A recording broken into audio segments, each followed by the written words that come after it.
Greetings, viewers, and welcome back to Just Short of Fantastic. Winter is over, spring has arrived, and we are back with the next installment in our Disney queer series. This time, we'll be turning our queer lens to Cinderella. Once again, we'll be taking a brief look at the source material and then into Walt Disney's animated version, followed by Walt Disney's live-action adaptation. Fun fact, I also own the DVDs for Cinderella 2 and Cinderella 3, A Twist in Time. And honestly, Cinderella 2 is a frame story, and I have, strong opinions loosely held about frame stories, especially, direct-to-DVD ones. But, you cannot lie, this soundtrack was boppin'. And Cinderella 3, actually really clever. I think I've only watched it the once, but I should rewatch it because it's actually I was seriously impressed the one time that I did watch it, and I should watch it again. Without further ado, let's listen to that source material introduction. Cinderella, as it has commonly come to be known, is a folk tale with thousands of variations told across the globe. The basic plot line is that of a young girl living in unfortunate circumstances who is suddenly blessed with great fortune, the greatest of which is ascending to the throne through marriage. The earliest known variant dates from sometime between 7 before Common Era and 23 Common Era, of a Greek slave girl who marries the king of Egypt. The first literary European version was published in Italy in 1634, and in 1697 Charles Perrault published the French version as Cinderella, which was later anglicized to Cinderella. It is this version, which added details including the pumpkin carriage, the fairy godmother, and the glass slippers, that is most widely known in the English-speaking world. Interestingly, in Perrault's version, Cinderella's father is still alive at the time of the ball. However, the young girl does not complain about her ill treatment at the hands of her stepfamily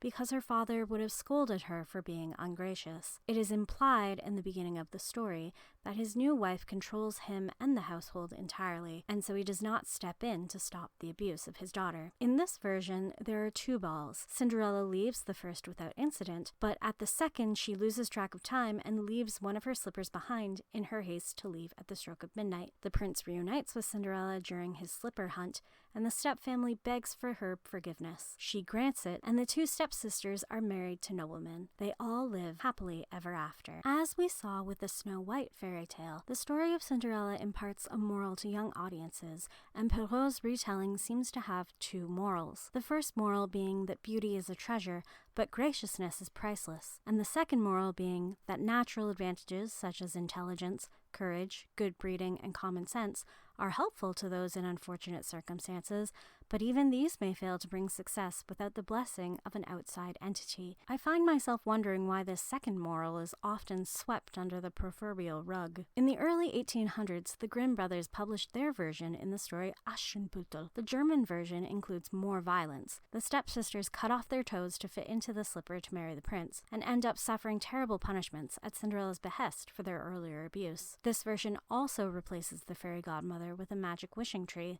that Cinderella planted on her mother's grave. Regardless of the version, the defining trait of Cinderella's many folklore retellings is that of a female persecutor for the protagonist. Not all versions of Cinderella have a wicked stepmother, but most of them do, and the hostility between stepmother and stepdaughter is a competition for resources. This harkens back to my analysis of Snow White and the use of fairy tales to help children work through intense feelings of competition and to impart optimism to a young audience about the future, even when the current circumstances look hopeless. Since the invention of cinema, there have been hundreds of films that have either directly adapted the Cinderella story or have plots loosely based on its well-known fairy tale conventions. As a result of the war in Europe, Walt Disney's studio saw a run of commercial failures and was over $4 million in debt by 1947. Based on Perrault's 1697 version of the story, Disney's animated Cinderella was released to theaters on February 15, 1950, and became the studio's biggest box office success since the 1937 release of Snow White and the Seven Dwarfs. On the verge of bankruptcy, Cinderella's critical and commercial success reversed the studio's fortunes almost almost overnight. As part of Walt's efforts to keep production costs down, actors were brought in to check the plot, timing, and movement of the characters before animation began. This restricted the animators from experimenting with more cartoonish movements, and they were told to avoid shots or angles that wouldn't be possible in live action, resulting in the classic look and feel of the film,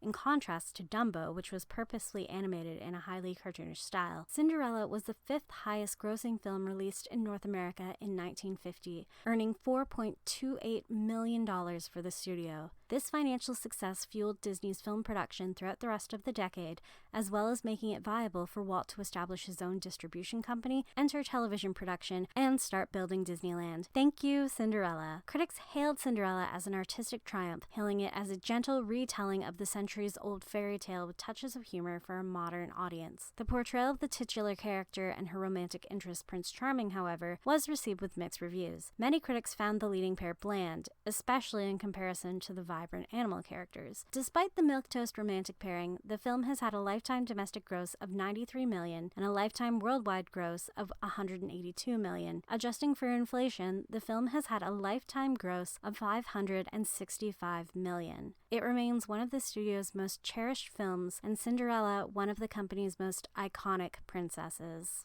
So let's take a look at this animated version of Cinderella. So when Cinderella was in production, World War II had just ended. And so I know we've probably all heard about, oh, the Grimm brothers version of Cinderella is actually like super violent and the stepsisters cut off their toes and then they get brutally punished.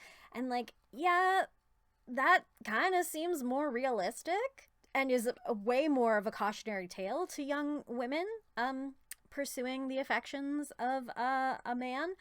But I feel that Walt chose Perrault's version because they'd just been through a war.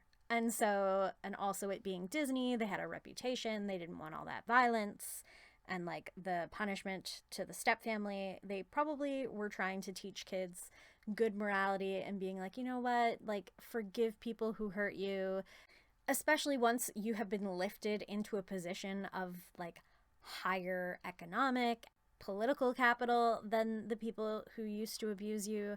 So I understand why Disney chose the Perrault version, and that was probably the best choice for the 1950s audience that he was trying to capture.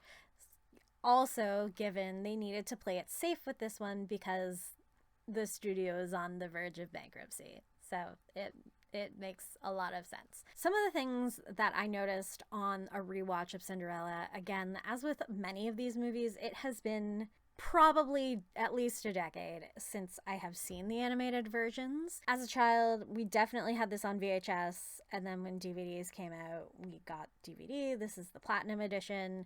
So I'm sure that it was just like on repeat at my house a lot while I was growing up. So clearly we've seen from the fairy tales of being like resources and abusive family figures, parental figures, and children working through those intense feelings and often with like dark consequences. Here, as we saw, Disney chose not to go too dark with it. I think the darkest element in it is actually when the stepsisters are ripping apart the dress that Cinderella has remade from her mother. And that actually still as an adult, even like more so as an adult, just makes me so stressed out whenever I watch that scene. It's just like, why are people so mean? So yes, that is probably the darkest part in the whole movie. And also like the look on Lady Tremaine's face when she locks Cinderella into the attic. It's just like cold, calculated cruelty. And you're just like, wow, people like that really exist in real life. Like just heartless. But again, it all comes back to that the fairy tale working out of limited resources, especially limited resources around women and female children. Because when Cinderella was written, that was a time when like girl children were a burden on their families, because if you had too many of them, how were you going to pay their dowries? what were you going to do with all these excess girl children? They weren't going to be bringing anything back into the family. They were going to be leaving to another family, and you had to subsidize that by paying out a dowry. And so when Lady Tremaine comes in with her 2 daughters, that's 3 dowries. Like, no wonder she turns Cinderella into a serving girl. So it's like, I don't need to pay a dowry for a serving girl. I don't have to waste economic resources, food, clothing, education on this serving girl, and I can move those to my 2 daughters. Yeah, it's made very clear that the stepmother is jealous of Cinderella.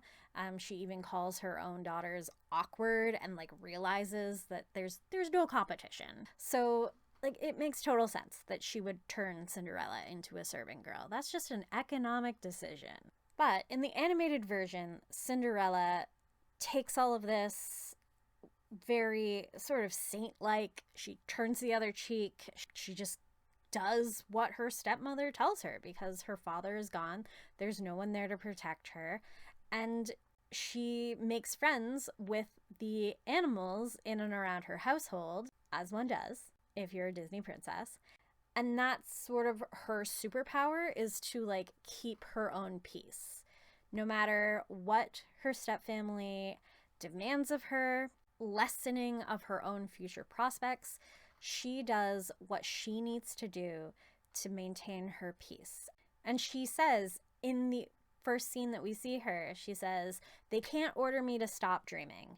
And that is super queer. Our society may write scripts for us, might write narratives for us, but they cannot order us to stop dreaming of a world that is better for everyone. They can't do that. They can only make things so hard that we start believing in that narrative. But Cinderella, she's not passive. She actively makes friends with the animals in and around her household. She is kind to them. They are kind in return. And she does have a modicum of happiness in the lifestyle that she's been given. She doesn't believe in the narrative that she is lesser than her stepfamily.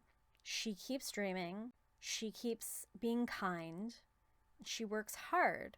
And that right there is queer resistance. Like staying kind, staying compassionate, holding on to your dreams. Queer resistance. Speaking of those animal characters, oh my gosh, like the mice are delightful. I feel like the mice have stood the test of time. They're like the best thing about the animated Cinderella. Like Jack and Gus Gus are gay besties. Come for me, bro. Jacques is Cinderella's like gay BFF. He's the one who is like right up there helping her out. He calls that they won't let her go to the ball, and he's right. And like he knows where all the good trimmings are.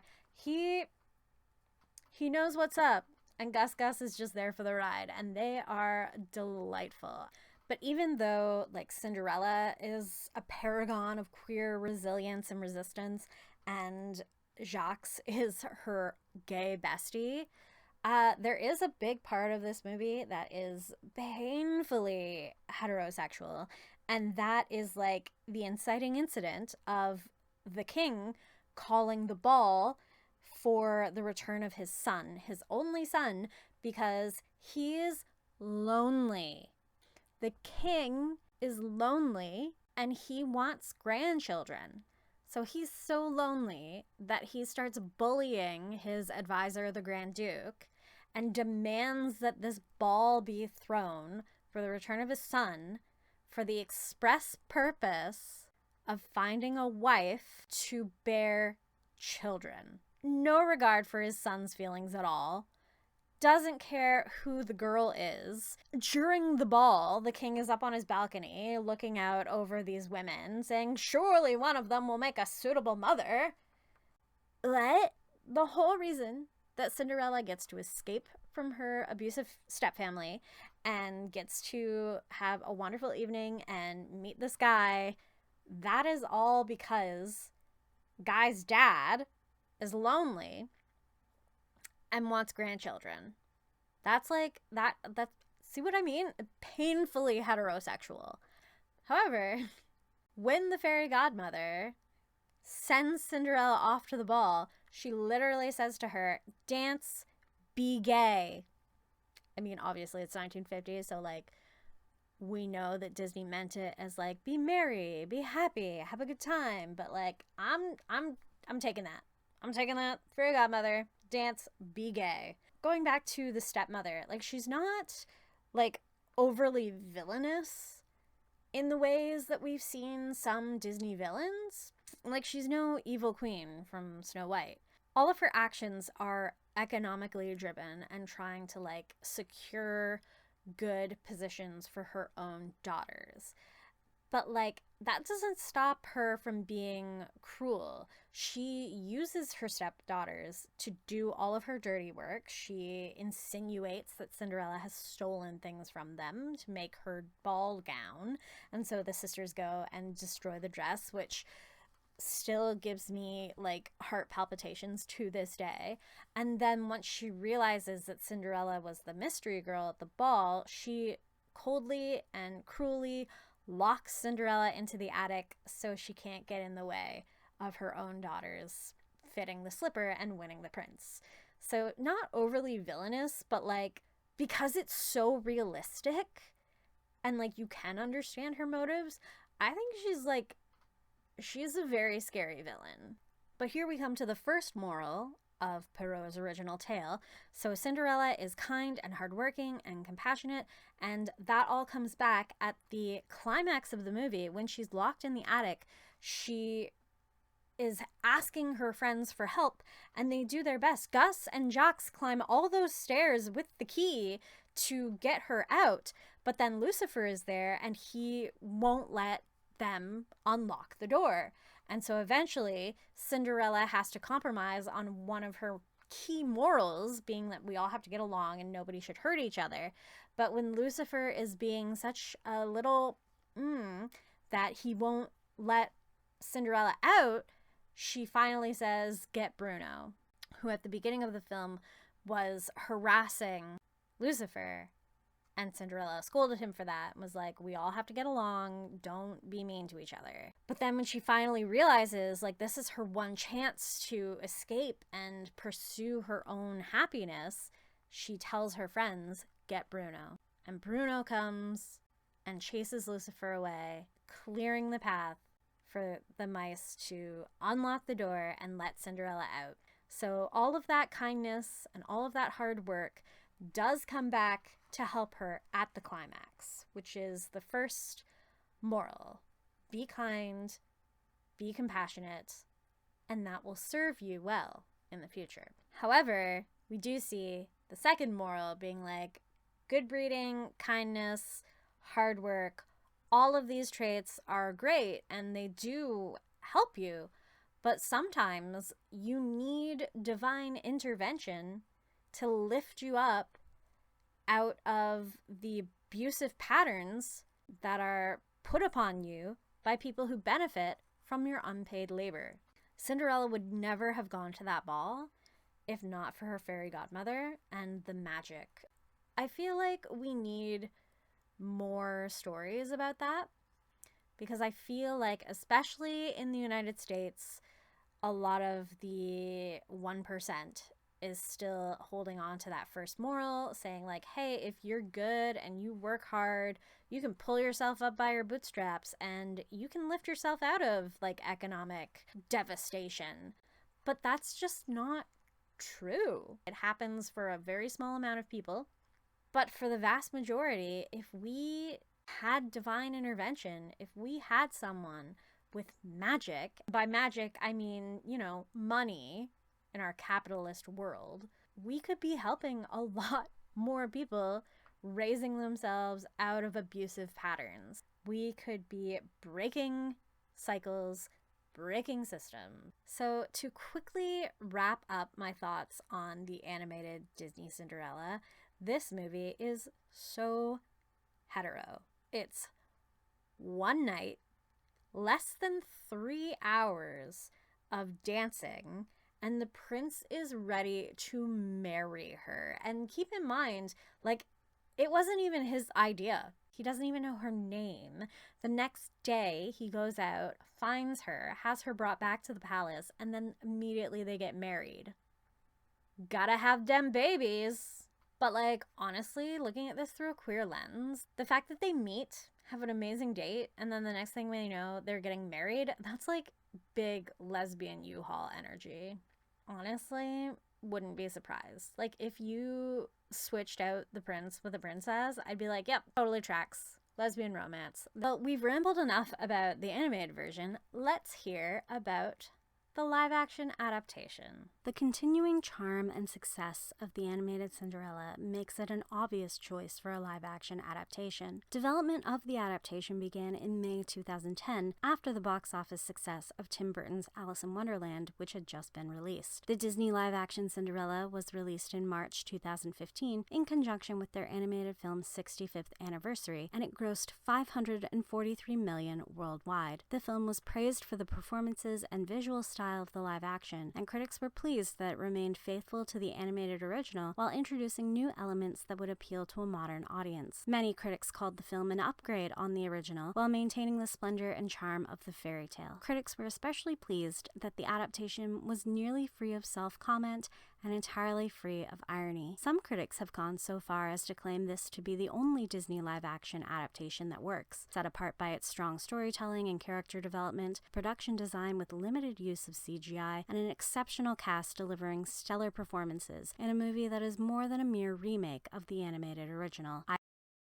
Disney fanatic that I am, I did see the live-action adaptation of Cinderella in theaters, and I really enjoyed it. I found myself engaging with the characters. I thought, like, the sets, the costumes, everything was gorgeous. The CGI for the fairy godmother sequence was beautiful. And I came out of the theater feeling, like, uplifted and like I'd had a really good experience. However, I didn't really see the need to rewatch the movie ever again, and I haven't in the 15 years since it came out until I started doing the series. And so I recently rewatched it, and I have to say, upon rewatching, it is more a story of grief and loss and resilience in the face of shrinking resources. So in this version, we see Cinderella as a baby and then as a young girl, and she realizes that her mother is dying. Her mother tells her to have courage and be kind, and that will get her through life's troubles. Then we fast forward, we see that Cinderella and her father are very close. He does not remarry right away. He waits. He's obviously heartbroken. Cinderella is a young woman by the time he meets Lady Tremaine on one of his travels, and he marries her and brings her and her two stepdaughters back. And Cinderella is eager to meet this new family. She's eager to please. She is happy that her father has found happiness. But when Lady Tremaine sees Cinderella, we see she's instantly jealous because she turns to her new husband and says, "You never told me your daughter was so beautiful." In her head already, she knows that Cinderella is going to be an economic problem for her two daughters. Also in this version, we get more depth to the stepmother, and it's implied that women in this period often don't marry for love, they marry for survival, which is why Lady Tremaine is so devastated when her second husband falls ill on a journey and they get word that he has died. And she believes that she's ruined because now she's got two grown daughters and she has this grown stepdaughter that she is now responsible for. No finances coming in. And so she does what one does. She makes Cinderella a servant in the house and dismisses all the other servants. But in this version, our Cinderella isn't just passive. She doesn't just accept it right away.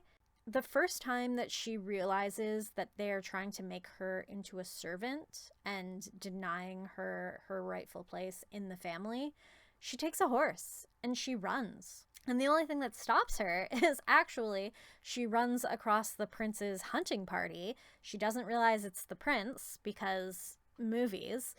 And she actually meets the prince and they start exchanging like philosophies on kindness and leadership, and they strike up chemistry. And I really love this addition. They actually meet before the ball, and it's a meeting of minds and intellect, and not just a like, oh my god, you're the most beautiful girl here. So that's a really nice change for the live action adaptation. That plays a lot better in 2010. Another big update in relationships to the live action adaptation is the relationship between Kit, the prince, and his father. They actually have a relationship. The prince is not away, he's at home, and it's very clear that his father, the king, is dying. So that gives the element of urgency to Kit finding a woman to marry. But you can clearly see that father and son have an affection for each other, and it's very sad that the king is dying. He wants to make sure that his son finds happiness and comes into his own as the leader of their kingdom. So again, that's really nice. We love that. I love seeing affection between fathers and sons. That's very queer to have that. I also really enjoy that at the ball, Kit and Cinderella do more than dancing. They actually talk a little bit more. They exchange a little bit more of those philosophies, ideologies, and then Cinderella has to leave. And something after Cinderella leaves and loses her shoe and she gets home, I really like how Lady Tremaine clocks Cinderella, like right away. And she realizes, she's like, you're the mystery girl. And instead of just locking her away and hoping for the best, she actually tries to talk to Cinderella and to make a deal with her and say, like, I can't stop the prince from marrying you because he will find you. You are the mystery girl.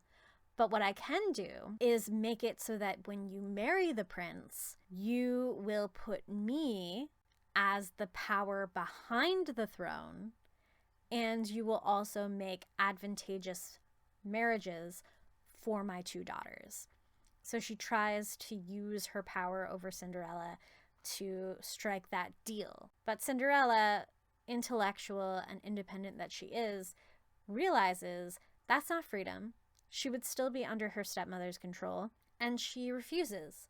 She says, no, I've seen what you've done to our family and to my father's legacy. I will not allow you to do that to this kingdom. Making what once was a passive, tragic heroine into an active, strong heroine of the kingdom. She's saved the kingdom from someone who would destroy it. So then, of course, the shoe search party comes to Lady Tremaine's house. They do the whole thing with the stepsisters. And then Cinderella comes down. She is freed from the attic. When Cinderella is trying to reason with her stepmother, Lady Tremaine is very much of the school of like, nothing in this world is free. Women only have their youth and beauty. They have to use those to secure themselves, or else the world will be cruel to them. And Cinderella is very much like, no, there are things that are free in this world. Love is free. Kindness is free. I have to believe that we can make the world a better place. That ideology is so queer. I love it. And Cinderella also forgives Lady Tremaine. She says that, I forgive you. And that is also something that's very queer. Taking someone who saw you as lesser than, someone who abused you for years, and being able to look at them and say, I forgive you. I understand why you did it, but that doesn't mean I'm going to let you control me anymore. And that is also queer resistance. So we do still have the two morals from before, like be kind, be hardworking, and good things will happen to you. And also, those things are great, but we do need divine intervention to lift us out of abusive patterns. Those two morals are still there.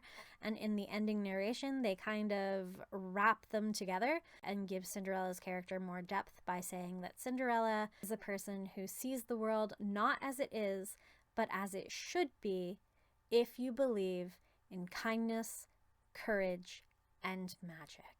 We need those three things to change the world and make it a better place for everyone. We need to be kind, we need to have courage, we need to believe in magic, and also bring that magic into our lives. So, whimsy, donating to campaigns, doing activism, spreading awareness, using your resources to help others and lift them out of abusive patterns. So queer.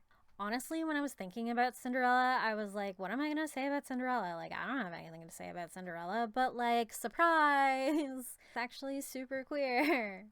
Walt Disney's live-action adaptation of Cinderella gets a queer joy rating of 6 out of 10. It's not overtly queer, but the character ideologies are queer, and it is miles better than the super hetero, baby-pushing animated version of the 1950s. And there you have it. That's our queer look at Disney's Cinderella. I hope you enjoyed coming to the ball with me. I hope we had a gay old time. And until next time, stay just short of fantastic. We can do it, we can do it, we can help our Cinderella. I'll cut it with the scissors, and I can do the sewing. Leave the sewing to the women. You go get some trimmings, and we'll make a lovely dress for Cinderella. Men can sew. Everyone can sew. Dance. Be gay.